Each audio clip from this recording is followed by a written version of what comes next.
Это старый дом. Тут пахнет древностью, в коридорах гуляют сквозняки. А фотографии на стенах молчаливо хранят зловещую историю. Но порой, когда солнце садится за горизонтом и уличные звуки затихают, за поскрипываниями старого дома можно услышать нечто иное.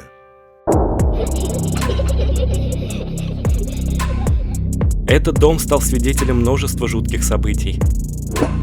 Когда-то в средние века здесь располагалось святилище черного культа. Затем тут жила благородная дама, чей муж бесследно исчез.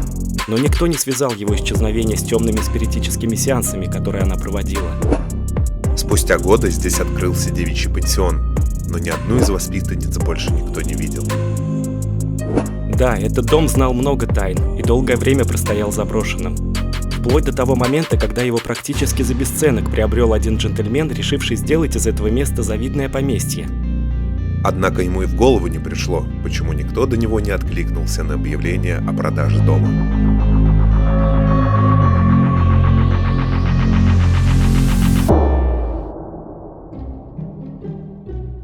Мы приветствуем вас на канале «Не без разницы». Привет! С вами Стас И Лёша. И мы решили сделать специальный выпуск, обзор челленджа, который проходим на нашем канале. Челлендж называется «Заброшенный дом», и его суть заключается в том, что главному герою необходимо очистить старый дом от хлама и превратить его в дом своей мечты. Звучит неплохо. Правда, этот челлендж у нас перерос в нечто большее, чем просто челлендж. И началось все с того, что нашему главному герою, которого зовут Винс, приглянулось объявление в газете о продаже внушительного особняка, в котором в 19 веке располагался пансион воспитанниц леди Агнесы. Цена была невысока, поэтому без раздумий он приобрел поместье и сразу же в него переехал. Дом находился в таинственном Глиммербруке. Тут пахло древностью, вековая пыль лежала на мебели, а пауки давно тут чувствовали себя как дома. Здесь не было света и воды, канализация давно устарела. Ну конечно, поскольку по правилам челленджа на участке установлены испытания, грязнули, жуткие многоножки, жизнь без удобств и еще одно.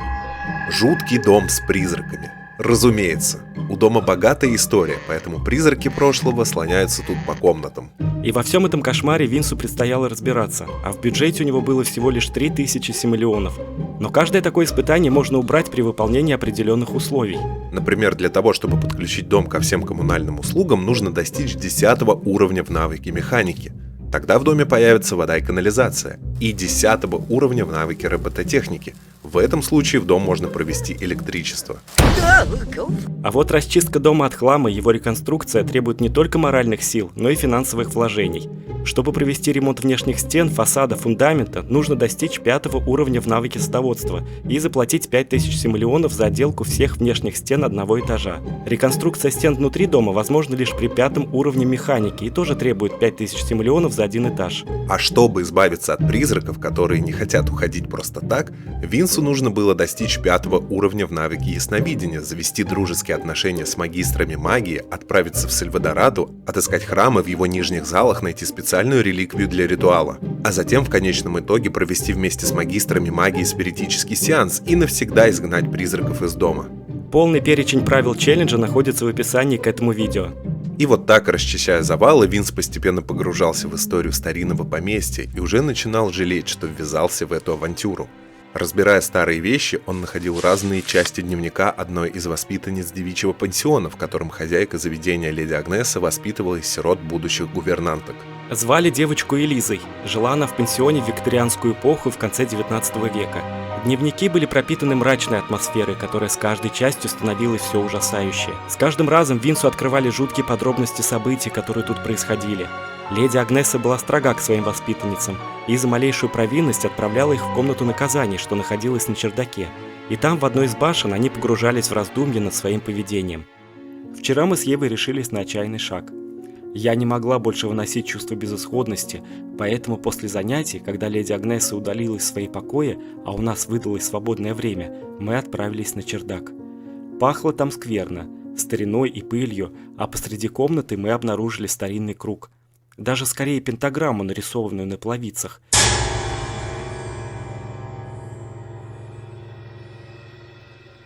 Внутри нее меня сразу обуял жуткий холод, и навалилось такое отчаяние, что я готова была умереть от тоски.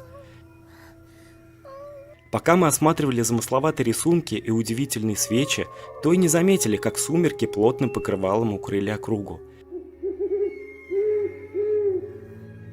Мы с Евой услышали, что кто-то поднимается по лестнице. И не нашли ничего лучше, как спрятаться за первой попавшейся дверью. Каково же было наше изумление, когда мы осознали, что находимся в той самой комнате наказаний. Но еще больше я удивилась, увидев замочную скважину темный силуэт. Что-то шепча на неизвестном мне языке, он встал в центре круга, явно призывая нечто. Нечто не из мира сего. Длинная черная сорочка, по плечам рассыпались тоже черные, как сама ночь, волосы. Внезапно я узнала в силуэте леди Агнессу. Мурашки по коже. Она зашептала заклинания, вызывая древних демонов или еще чего похуже. Ева заплакала, а леди Агнесса вдруг замолчала. Вероятно, услышала посторонние звуки. О, святые угодники! Мы попятились от двери, слыша ее тяжелую поступь.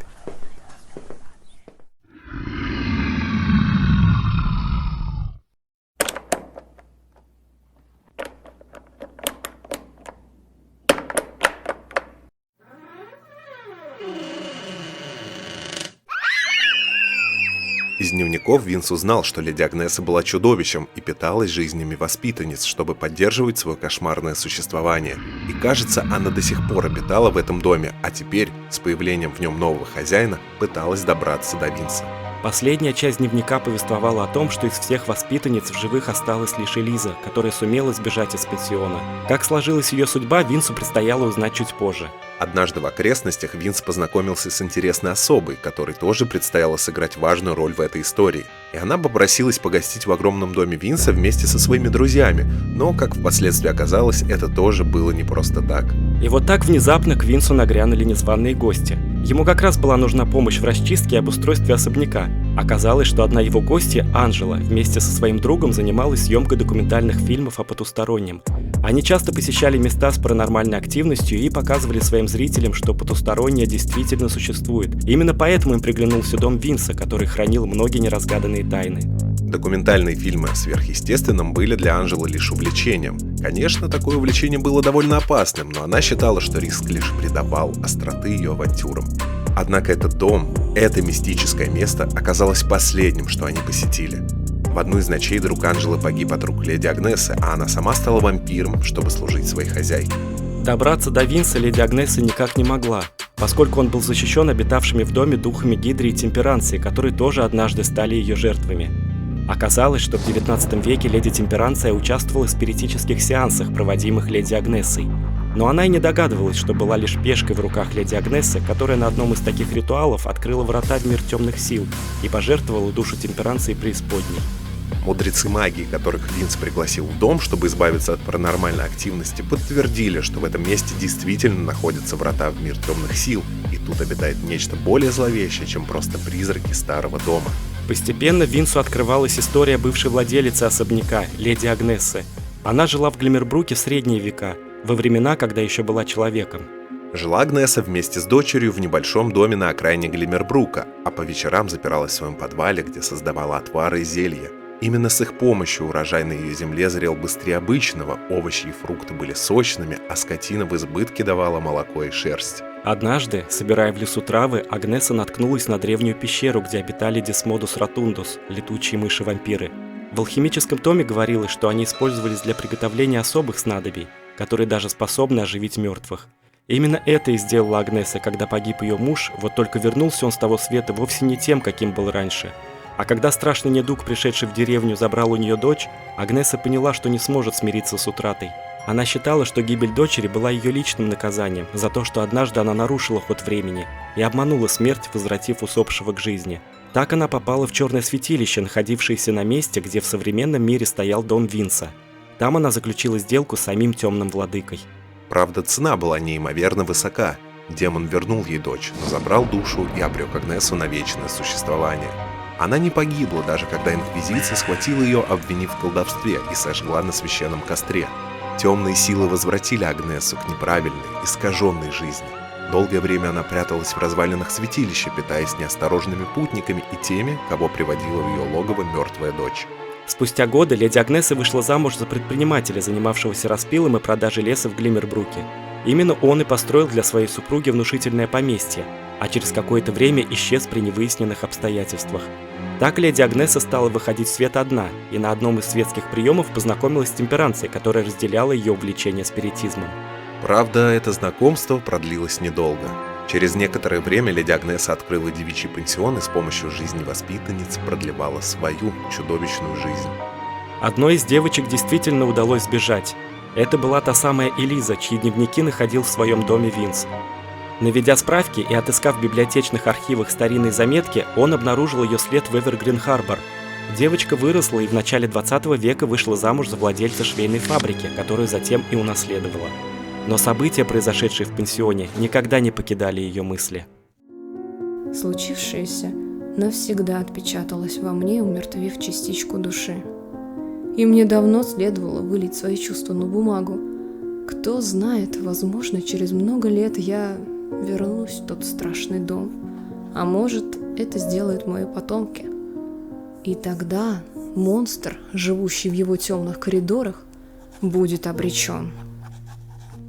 Винс отыскал швейную фабрику, но та оказалась заброшенной. Однако там он наткнулся еще на одну часть дневника уже повзрослевшей Элизы. Ее действительно терзали призраки прошлого. Записи Элизы пролили свет на многие тайны. Я вскочила среди ночи.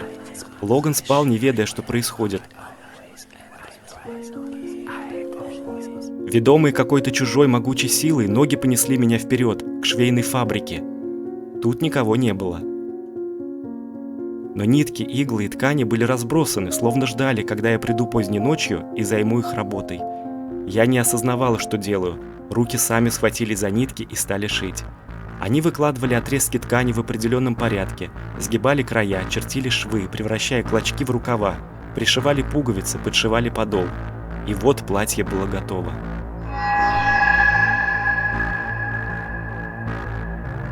Меня пробрала дрожь. Это было самое страшное и невыносимо жуткое платье, какое я когда-либо создавал. От него веяло могильным холодом и ночными кошмарами. Зловещее, устрашающее платье. Черная сущность, живущая во мне, вдруг захотела его примерить. А когда я взглянула на себя в зеркало, то чуть не лишилась чувств. Оказывается, однажды, спустя годы, Элиза решилась вернуться в пансион, чтобы раз и навсегда разобраться с чудовищем. Она выяснила, что в Сильвадораде есть ритуальные предметы, с помощью которых древние амисканцы изгоняли злых духов. Именно она закрыла леди Агнесу в проклятом доме, пока в один прекрасный момент Винс, купив этот дом, вновь не освободил чудовище. По наводке Элизы, Винс отправился в опасное приключение в Сильвадорадо, где ему следовало отыскать древний артефакт, который мог бы помочь ему навсегда избавиться от злых духов в своем доме и закрыть врата в потусторонний мир. Приключение в Сильвадораде выдалось насыщенным. Винс попал в древнюю гробницу змей, возведенную на утесе на заре времен. Одержав победу над злом, амисканцы заточили здесь вампиров, лишив их силы с помощью своих священных реликвий. Местные говорили, что по ночам отсюда до сих пор слышались голодные крики. Чтобы выбраться из гробницы живым, Винсу даже пришлось вступить в схватку с ордой голодных вампиров. Тем не менее, путешествие в Сильвадорадо увенчалось успехом. Он нашел амисканский артефакт, который мог бы помочь избавить его дом от полчища злых духов и самой леди Агнессы. Но пока Винс был в Сильвадораде, глиммербрусские леса превратились в поле боя. Та самая интересная особа, что однажды попросилась погостить в доме Винса, оказалась никем иным, как дочерью леди Агнессы, которую та много лет назад возвратила с того света. А двое ни о чем не подозревающих молодых людей, которых она привела с собой, пообещав, что те снимут документальный фильм о проклятом особняке, были лишь жертвами. Став вампиром, Анджела пряталась в подвалах от солнечного света, но все-таки решилась раз и навсегда поквитаться с той, что обманом затащила ее в логово чудовища. Битва была страшной. Но об ее исходе говорить не будем, чтобы не спойлерить тем, кто не смотрел предыдущие серии «Заброшенного дома». Да уж, событий произошло действительно много. Именно поэтому мы и сказали в начале, что этот челлендж на нашем канале стал чем-то большим, чем просто прохождением игры. Но теперь перед Винсом стояла самая сложная задача. Ему предстояло вернуться из Сильвадорадо с древним артефактом и провести, наконец, тот самый ритуал, чтобы навсегда освободить дом от злых духов и закрыть врата в преисподнюю. Это будет решающий момент, от которого даже зависит судьба Винса. Сможет ли он это сделать? Или все как обычно пойдет не по плану? И какие приключения его ждут дальше? Давайте узнаем об этом вместе. И, кстати, приглашаем вас в наш телеграм-канал, где мы делимся разными новостями о дальнейшем прохождении игры. И на страничку Boosty, куда мы тоже выкладываем видео с открытым доступом. И, конечно, до скорых видео. Всем пока. Пока.